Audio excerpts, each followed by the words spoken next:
All right, good evening and welcome to Slam Technologies. My name is Dr.IT here. Tonight, I'm going to take you through a few process of understanding security intelligence.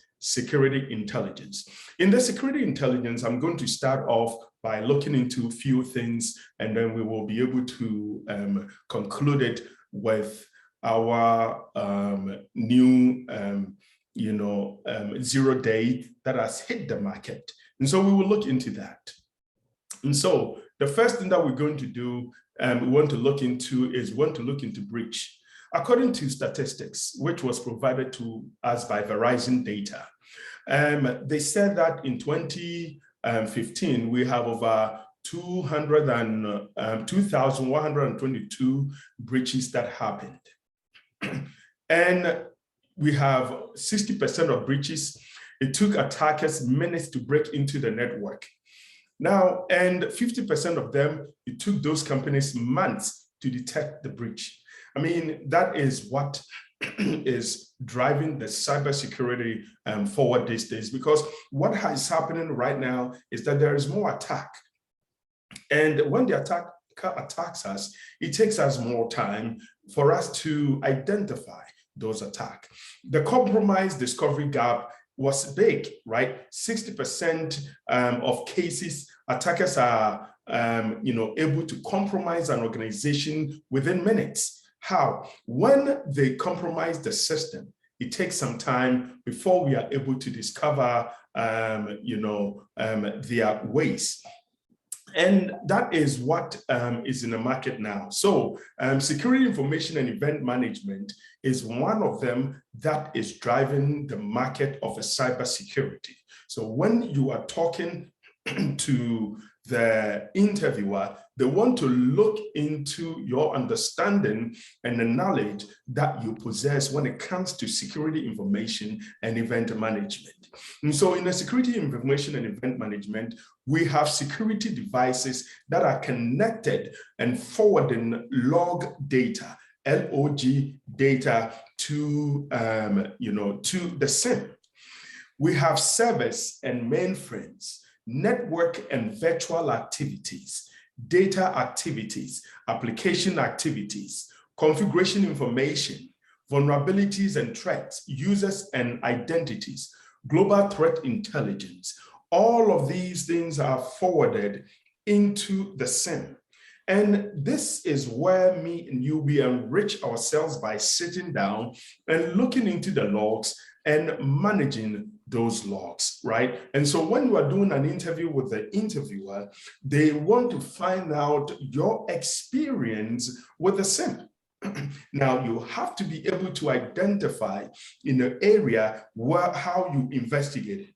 If you refer to yesterday's video for Janice, you realize that she mentioned that when there is a bulk attack, she searched the SIEM to find out who clicked the link, right? So if somebody, let's say an attacker have sent thousands of alerts to their users, and about 100 people clicked that particular link, right? What happens here is that the SIEM will notify us. So you have to go into the SIEM to talk about this. So when you are conducting or doing an interview, you have to factor this into the system. You have to tell the interviewer that one of the good areas that you identify the attack is from the SIEM, or where you identify the attack is from the system. This will give you a leverage when you are doing an interview.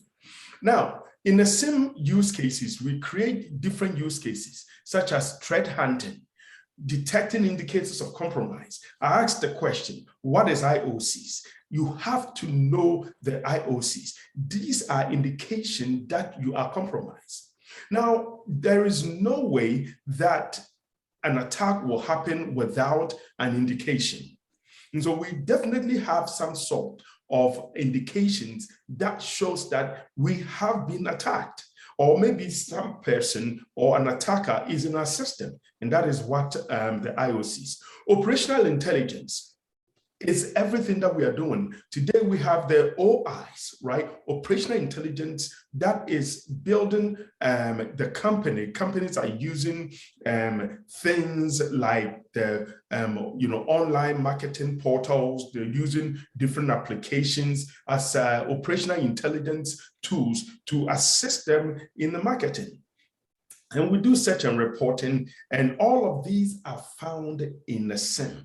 It's a use cases that we can build or use cases that you can identify within the SIEM, and compliances as well. So if you're talking about policies, how do we identify our policies? How do you identify the password policies, the operating system usage policies, the firewall policies? Everything is built within the SIEM. These are use cases. The uses of Splunk that is built, not the Splunk, the uses of the SIEM built inside them. So make sure you know and understand, the SIEM tool.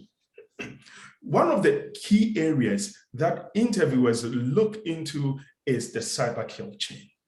Cyber kill chain, you can never do a lot of interview without this. Now, if you know the cyber kill chain, you realize that you are able to stand and talk about this. So cyber kill chain, we have the initial step that is reconnaissance. So if you look into Janice's interview, she mentioned that, right? Cyber kill chain, reconnaissance. It is harvesting email addresses, social networking, passive search, IPs, pulse scanners. So any means that you can use to identify or gather information from the bad guy, that is the reconnaissance. Reconnaissance is gathering information. Now, if I want to, let's say, know about who Google is, or if I have to get an interview with a company like SLAM Technologies, the first thing that I want to do, or if I'm going to do, interview with a company like SLAM Technologies, the first thing that I have to do or have to know is to know SLAM Technologies. I need to Google SLAM Technologies, find information about them, check their emails, find out from Facebook, the accounts, go to all the social media and look for information about SLAM Technologies. Just to know, about SLAM is gathering information. Right? And we use weaponization. Weaponization is another process where we use that to develop exploit with payload creations, malware, delivery systems, and decoys, right? When we talk about the weaponization, it is the weapon that the attacker is going to use against you. And that is the weaponization. We have the delivery. Delivery uses something like phishing, spear phishing, infected websites, service provider, USB. So the moment you get to the bad sites, or maybe you are trapped, of course, the actor or the hacker will drop something into your system, and that is the delivery. Deliver the payload, right? And that payload is going to now spread the virus or the malware inside the system. And that is the delivery method. And exploitation is where they compromise the account. Activation, execute, establish the foothold, third-party exploitations. So exploitation comes in when the attacker wants to look into different kinds of attacks, right? We're looking into how we can exploit it. We've now have delivered the attack on the form or in the form of a zip file, but inside the zip file has the executable. You double click the zip folder, open the executable, down you have exploited the attack. And then installation is the process where the attacker install a Trojan or backdoor, escalate privileges, rootkit, establish persistence, threat, and that is one of the things. So command and control channel is a lateral movement as well, right? And so the attacker is sitting at one place and it has the ability to control, like the virus or worm, which they are able to move laterally inside your system. So internal recon, maintaining the persistence is also one of the keys. Now, post-compromise is the action on the target. That is a bigger part of of this thing. So we use the post-target to expand the compromise. consolidation, persistence, identity targets, and data exfiltration. Taking information out, that is the action on target. If I need to take anything from your system, once I have access to control or to manage your system, now, I'm on course, right? I can take anything from your system, and that is, in actual fact, what the cyber kill chain is all about. So in that, order, we have increasing risks and the cost to contain and to remediate this process. So the reason why we use a cyber kill chain is so we can protect the system. We can be aware and alert based on what goes on in the system. And then opportunity for detection. It opens up for opportunity for detecting all incidents, right? And so if we use this one, it's good for us. So interviewers want to know the cyber kill chain. So remember, you need to memorize these steps, or even not memorize, you need to know this, right? So if somebody asks you reconnaissance, weaponization, if I ask you to tell me about cyber kill chain, you should be able to talk about this. This is one of the biggest form of interview area that you can just use it to change the heart of the interviewer. So we do that. And of course, we have the maturity scale, increasing time to detect, increasing time and cost of a breach. Now, this is what we call the RTO and then RPO, recovery time objective, recovery point objective. Once your system has been attacked, then of course, the detection and response time will increase, right? And so increase the time to detect becomes a big problem if we don't have that. No visibility, central login, basic search, compliance checkbox will give you everything that you need, but you have no visibility on that. And so this is the reason why we have the automated response, which is a threat hunting. Yesterday, we talked about the artificial intelligence and the virtual reality, which is combining the log alerts and identifying different searches and different patterns, sending them to us so that we can look into them. So SIEM program building blocks, this is how the SIEM is built. Many companies use 24/7 SOC, which is what you have to understand. You can get any job, anytime, any moment that you are looking for. And once you have that, you should be able to do the central login and search in the system, right? Institutional knowledge is important. You need to know the company's policies, their processes and all of them. So before you do an interview with the company, you need to know what the company is about. Threat hunting, automated response, advanced sources. What are the areas that you would do? Data enrichment, basic sources and correlation is very important when you are doing these things. And this brings you to where you are able to investigate using your automated response action built inside the SIEM that will help you to understand what to do. So here, what to consider, the minimum or the recommended options is that you need to look into the DLP. DLP, data loss prevention, you need to know what it is, right? Data file activity monitoring, the IAM, identity and access management, lifecycle, privilege, escalations, all these are built within the IAM. One of the IAM instances is Okta, OKTA. It is a big one that a lot of organizations are using. LDAP and all of them are being used today, right? We have the firewall, we have the proxy, IDS, IPS, the AD, Active Directory, LDAP, and then the DHCP's DNS endpoint. We talk about this endpoint, the EDR. We spoke about the CrowdStrike. Some people are using Carbon Black, the Cynet, CYNETs, and a whole lot of them. It's very important you know, and you leverage this on your resume as well. And then we have the threat intel feed. At least one threat intel feed should be sent to the machine. Then we have the the race, and we have the top secret, the I series. These are confidential information or the critical systems that we have to always know.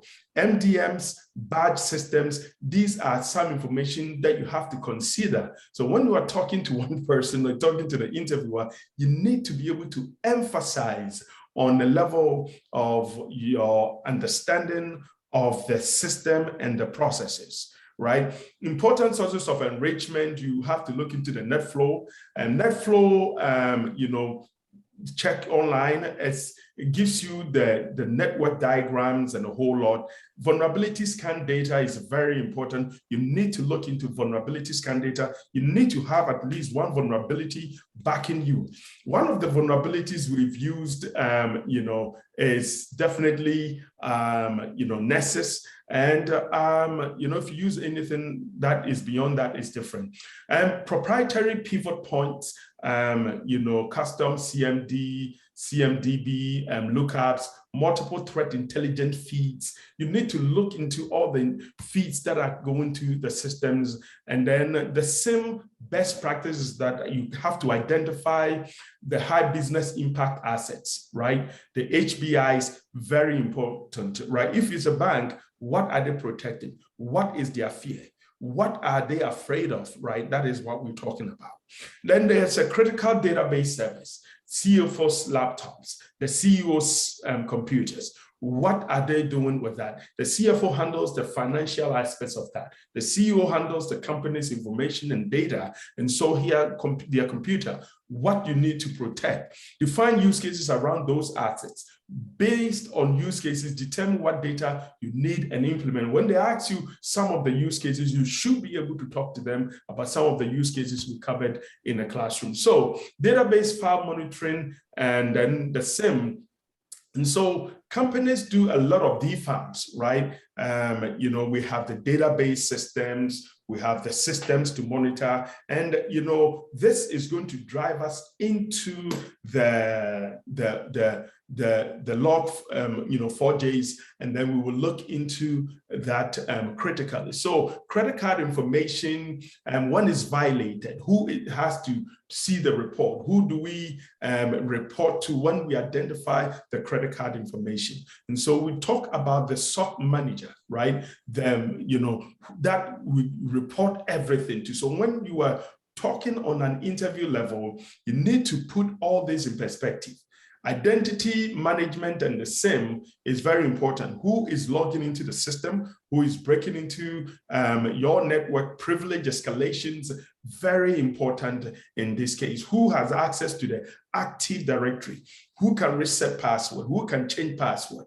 Very important, and therefore we pull this into into a place where we can work very well. Privilege identity management in a SIEM is, we check those who have privilege. We're talking about the network administrator. We're talking about the management, the CEOs, the CFOs, who has access to all these systems. And, so we can look into some of these privileges that they have. So we will look into the reason why we have different type of, attack in these days, and we will check it, some few things out. So controls and funnels of the relevant data is that we have the IDMs, the host level accounts, we have the authorized source of account groups, who is maintaining the account, who has the relevant information, relevant access to those, DFAMs data. So we want to make sure, do they have access to access those information? Who gave them access to access the system? So I put some few accounts, such as account groups, DFAM reported policy violation, suspicious behaviors, FTP services detected on the standard ports, and unauthorized FTP service detected, and then large outbound file transfer detected. Somebody sending big files out of your system, you should definitely know that. And so here we can just look into the discovery gap And then based on the discovery gap, we can see initial attack to initial compromise to data exfiltration, initial compromise to discovery, discovery to containment and restoration. So here, if you have very less attack, that means it's within minutes, attackers will not be able to break into your account. And so within the year, you'll be zero, right? But then in a case where the attackers can compromise your system initially, it is big thing, and that is why we use the MITRE attack.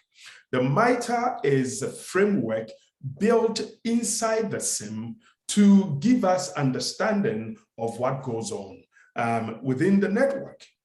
And so with the SIEM, we have the use cases.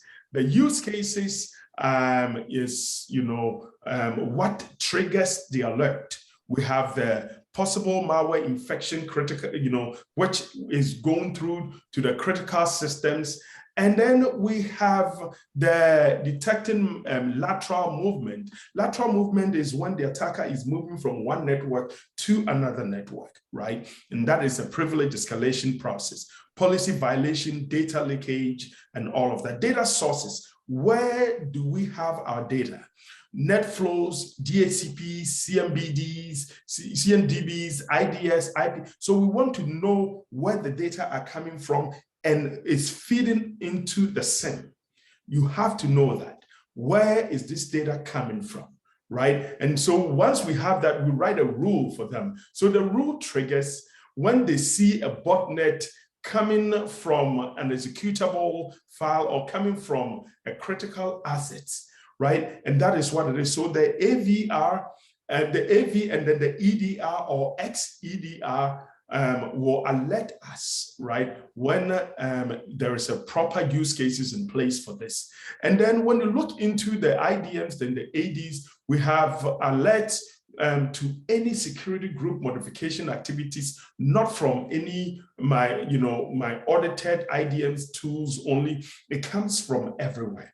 After blocking right to use USB, alert for outbound file transfer is coming in. Why? Because the person is moving files from their PC to their PC to the web browser. And so when they're doing it, this is going to be a network file transfer, right? So they are moving it from their computer to Google, because you block the USB, they don't have access through to the USB, and that is one of those processes. So yeah, again, this is what we have, the SIEM and endpoint that we use for the improvement of what we do. So we have the endpoint detection and response, raw data process activity, open services. The EDRs is advanced malware or endpoint detection, or the DLP, data loss prevention. They're all reporting to the host, right? And the host is where we have, our SIEM, sitting down and it's collecting all this information. And whilst the information is coming in, it helps us to leverage them. And so when you are doing an interview, remember SIEM, EDR, AV, DLP, all of them are interconnected, right? They are interconnected to provide you a visibility of what goes on inside your network. You have raw data, finding the needle, right? The host, you go through to the host and then directories. So the host will give you what it sees: successful logins, failed login attempts, account lockout. These are some of the things that you definitely can build your interviews around, right? Let's, for example, say the interviewer asks you, how did you identify the attack? You definitely will say that initially you saw a lot of maybe failed login attempts and you decided that you want to investigate it. And so as you went through to investigate, you realized there was a brute force that has taken place. Attacker has found themselves inside your system. And when they find themselves inside the system, you realize it wasn't only breaking into the system, he has planted a malware. You could say that is it's an Emotet. Emotet used port 443. And so it becomes like an encrypted file. And so they, a secured file. So they use that file. And then, what happened was that once you detected the signature, you were able to block that, right? How do you know the signature, right? Of course, your IDS told you about the signature. That makes life easier, simple to talk to the interviewer. And so here we have the file services, the DB host, right? Database host, file reads, file creates, modify, deletion. Who is creating file? Who is deleting file? You can say that when you saw the malware has deleted some certain files inside the network. Right? So when you say that it has deleted some certain files, we all understood that the malware has the abilities to do that. And so the malwares can delete any files, and then it can create files in the system. And that is, when you identify a new system has created, endpoint, AVs, events, process activities, open services. So if there are new services that is running, you can set that services from the SIEM, which is, your SIEM that you use, whether it's Splunk or Manage Engine SIEM or ArcSight or whatever SIEM that you have understanding of, Kibana, Elasticsearch, or whatever it is. I mean, this is good, right? So what, what user should they be doing what, right? And that is one of the things. What data was accessed violates policy suspicion. So you're asking yourself, and this, you are getting all the information from the SIEM. And that helps you narrow the interview. So finding the needle takes us into different directories and looking into different systems at the same time. And if it's a database, you want to find out how many files were created, how many files were deleted. If it's Active Directory, what account was created, which account was privileged access given to, right? And so you look into these accounts, successful, failed logins, and all of them, you are able to build a very solidified, interview around the system. It's very simple and very not so hard. Just think, plan this, and it will happen. All right. So this is, the process. So the SIEM and data security. So credit card systems and all of these works in that capacity. Yes, Ruben.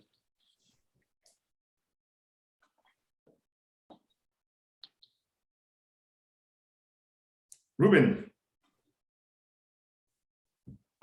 Maybe it was a mistake. So over here we have SIEM and data security, moving to raw data, violation of credit card objects, at a certain time, let's say 1 a.m., a credit card is utilized in the system, and all of these are found inside your SIEM.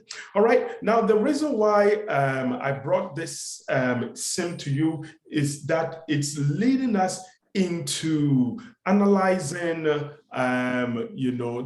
Log4Js, right? So Log4J, what is a Log4J, right? So let me start over here. And how many of you have heard about the Log4J? Who can tell me about what you know about the Log4J? Anybody?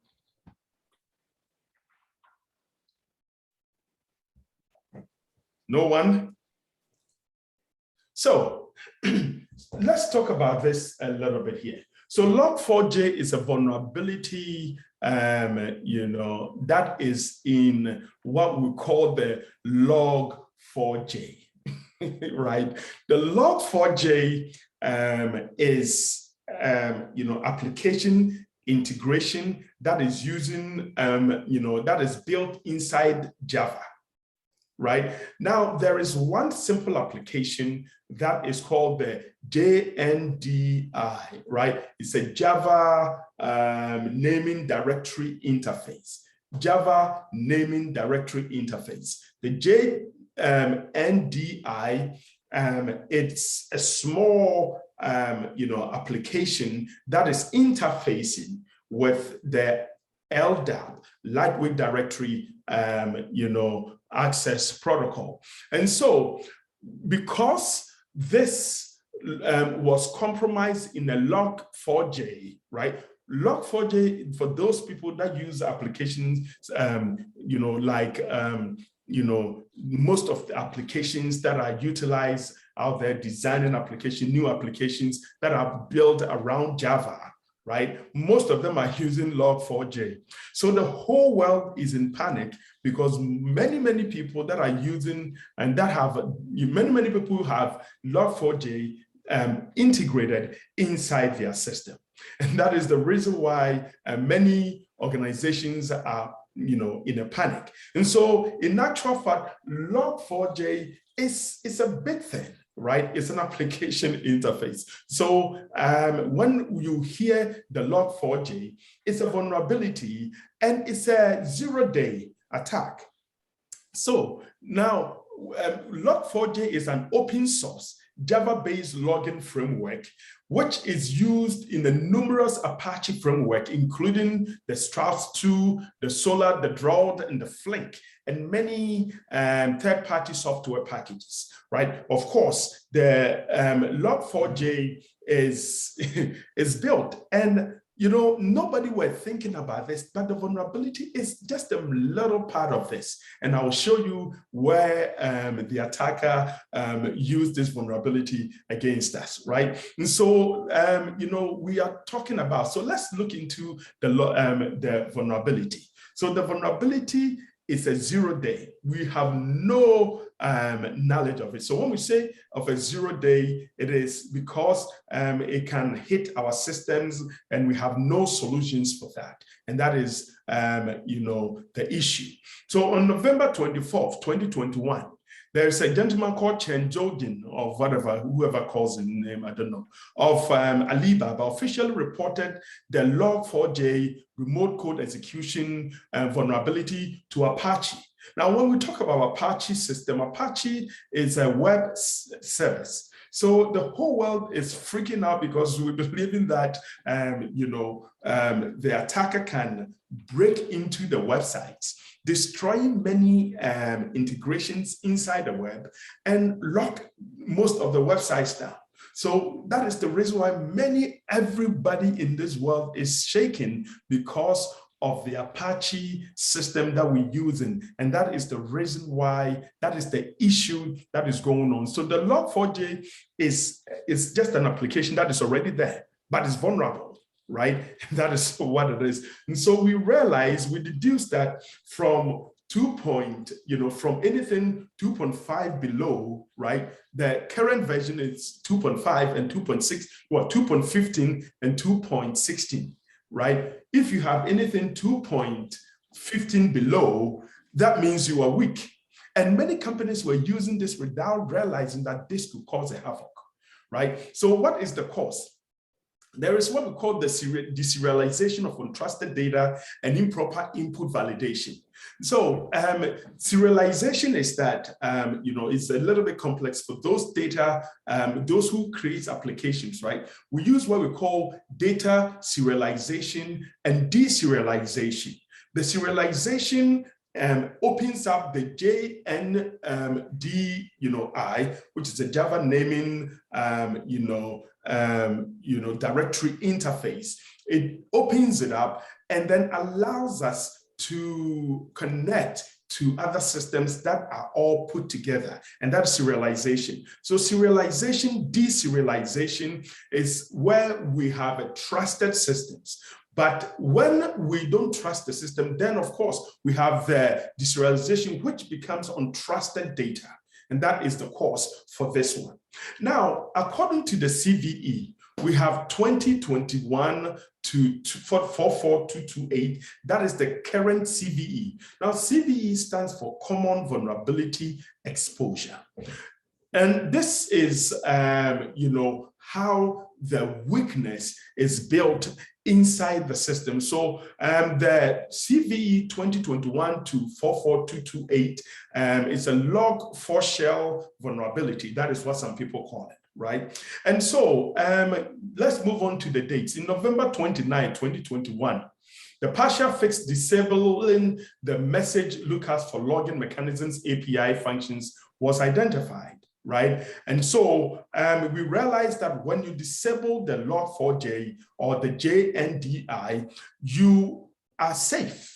So many people, many organizations went in to disable that so that the attack doesn't impact on your network. When we're talking about impacting the system, it could cause millions and millions of websites to shut down. So second fix was restricted the accesses and protocols for Log4j permits, right? And so when you restrict the system, because what you do is that you go to the settings within the application, you can restrict that. And I just put some few commands which can let you into that, right? So on December 9th, 2021, there's a point of contact code that is publicly circulated, kicking off widespread of exploitation. Everybody is afraid. People are getting, infected with the Log4j. That is where we were at that time. So companies were holding their workers captive. You are not going home until we find a solution for this one. So in December 13th, 2021, Apache released a new Log4j version 2.116, right? Looking into the prior was 2.15.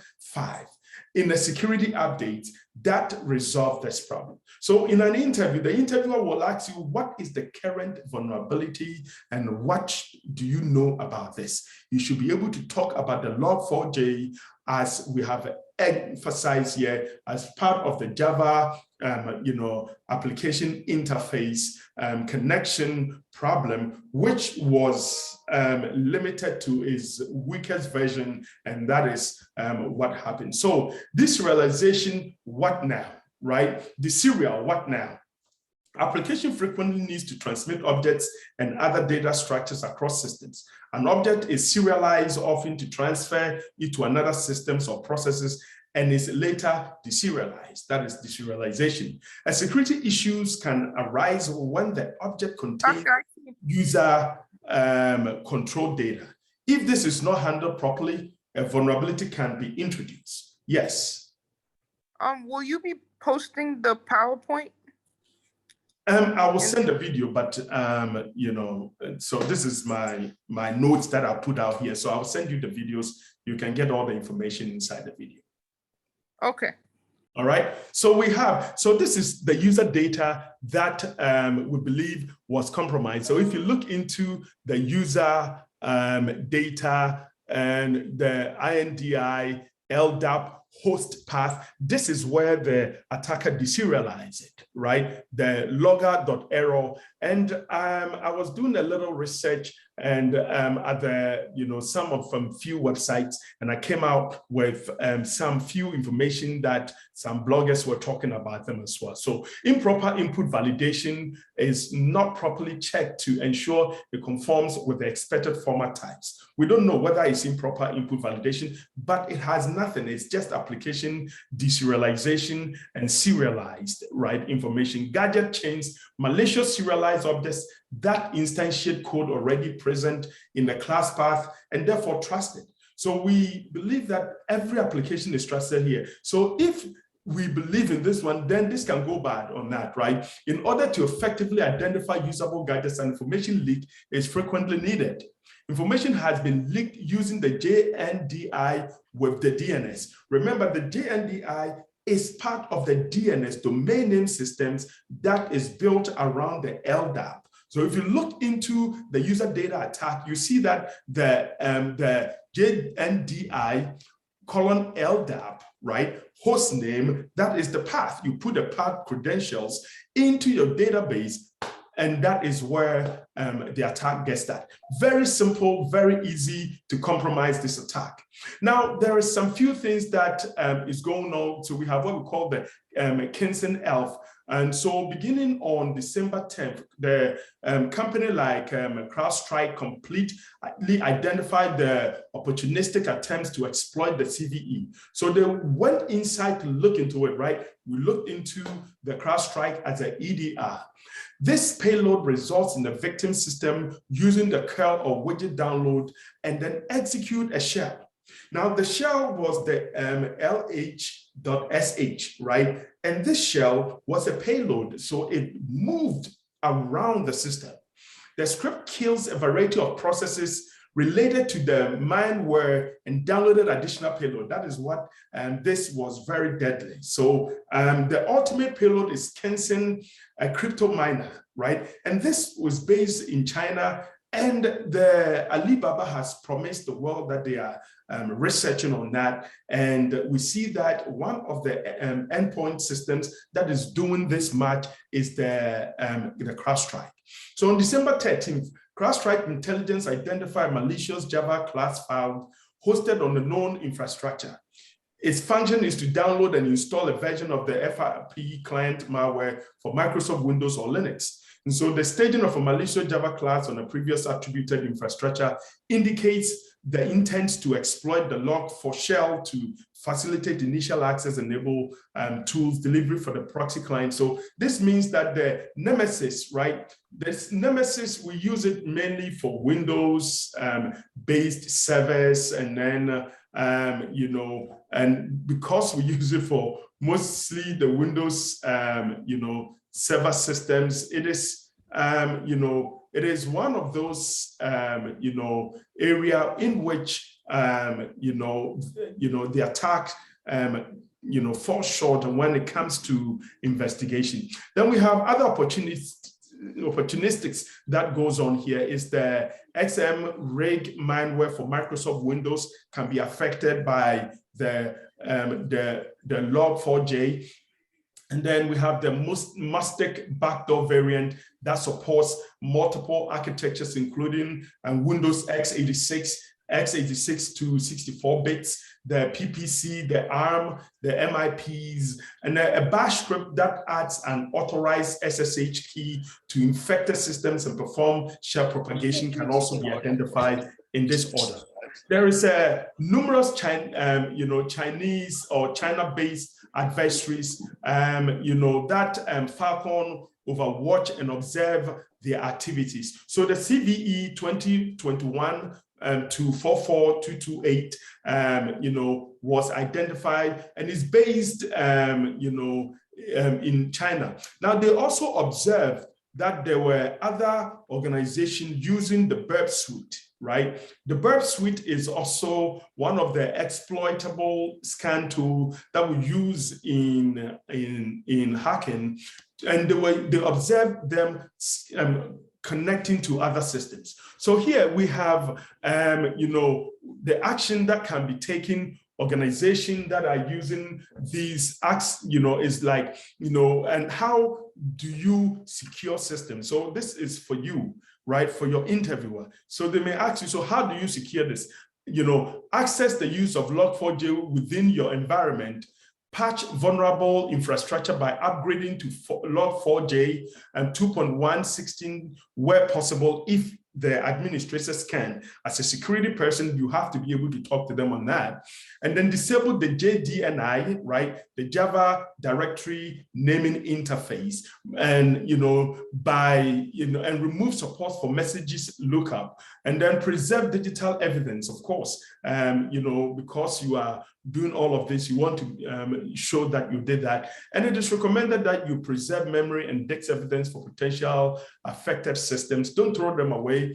And the Log4j as a library may be embedded as a component of a wide range of vendors. So the vendor should be notified. Apache has released specific mitigation recommendations in the event Log4j cannot be patched, right? So they gave you, if you cannot patch and your Apache is too old, then you need to go to the Apache, and I'll put the descriptions, http://loginapache.org, and down here that can be looked into. So over here, there are some few commands that you can just use to identify if you are infected. So what I did was that I put in some few commands here, such as, I cd the order-demo and then cd target to your Linux environment and grab the Log4j. And, for those that have the Linux installed, you definitely can see if you're able to pull the Log4j by typing the tar tvf order demo with a snapshot, then it means your system needs patching, and then you definitely can patch it. Now, let's go ahead and look into some of these websites that I was able to look into. I'll put the web links up there. So for those who want to look into some of these things. So first of all, let's look into the CVE, the Common Vulnerability Exposure Sites. So this is what the CVE is all about. CVE 2021-242228.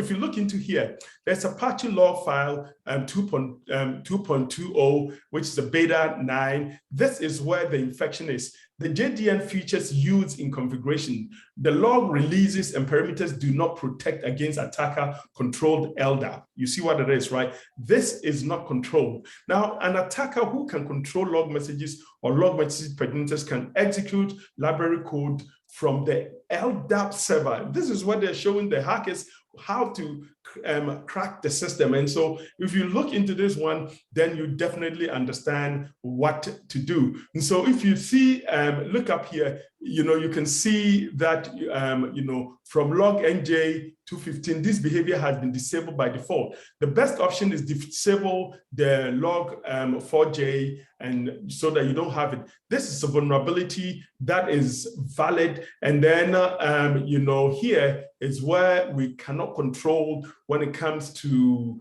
having the older version. But then let's go ahead and look into the Maven repository here. So I was looking into the Maven repository. So this is what happened in December here, right? If you look down here as of,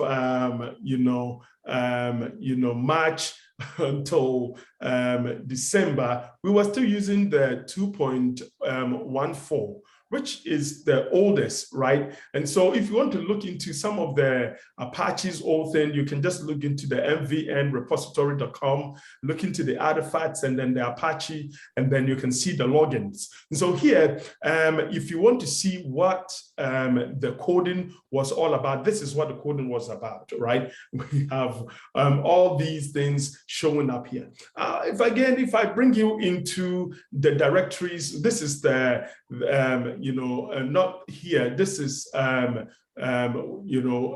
Cloudflare, the Cloudflare blog that I was looking into it. I'm going to show you pretty much. This is the CVE that was implemented. So all the attacker have to do, right, it's very simple. So let's look into here where the system is showing us how to mitigate, how to attack the systems. If you look into here, so over here, look at this one, right? If you read this one, you see that it's labeled very nicely for you. So as, hacking the system, this comes to be very easy, handy, and so to break into the system, they've given you the code already here.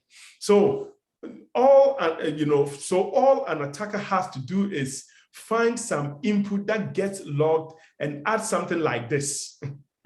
Right? If you see the $, the JNDI, of course, we talk about the Java, interface over here, and then the LDAP, right? And then example is the website address, right? This could be a common HTTP header like user agents that commonly gets logged. Very simple.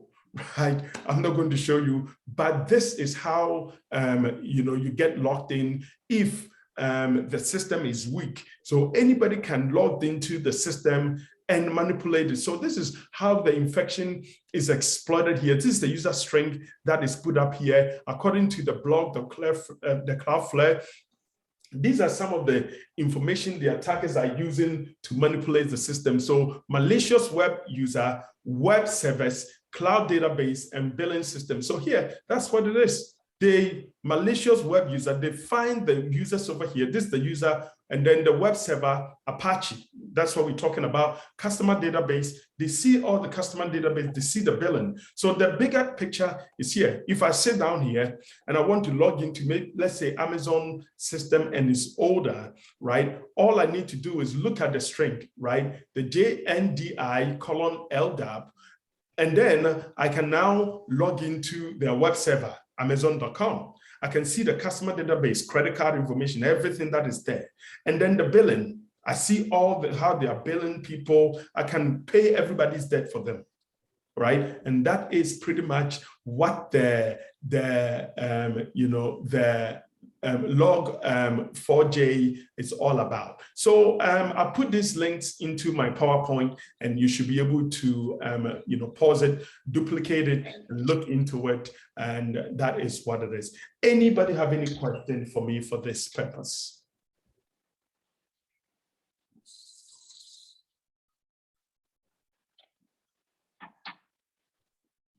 So be ready when you are doing an interview. The interviewer will question you on the Log4J. What is it about? How does it work? Where was the infection coming from? What is the current version? Right? What was the older vulnerable version? What was the CVEs? You should be able to talk about the CVE as 2021-44228 as the CVE number for the Log4J, and you should be able to talk as you investigated and you looked into this Log4J. So what I did today was I started from bringing you into the SIEM, showing you the cyber kill chain, how we will use the cyber kill chain to identify malicious activities. And so when somebody attacks our system as a SOC analyst, you should be able to identify the initial attack. As we look into the MITRE attack, you should be able to identify the initial attack. And once you identify attack, then you can now report or maybe block those information or disable that log for further attack to happen within the organization. Log4j affects websites, it affects applications, and it can affect systems as well. This brings me to the end of my presentation and the end of our weekly training that I put together for you. And I hope this has been informative to you. Is there any other question before I end the class?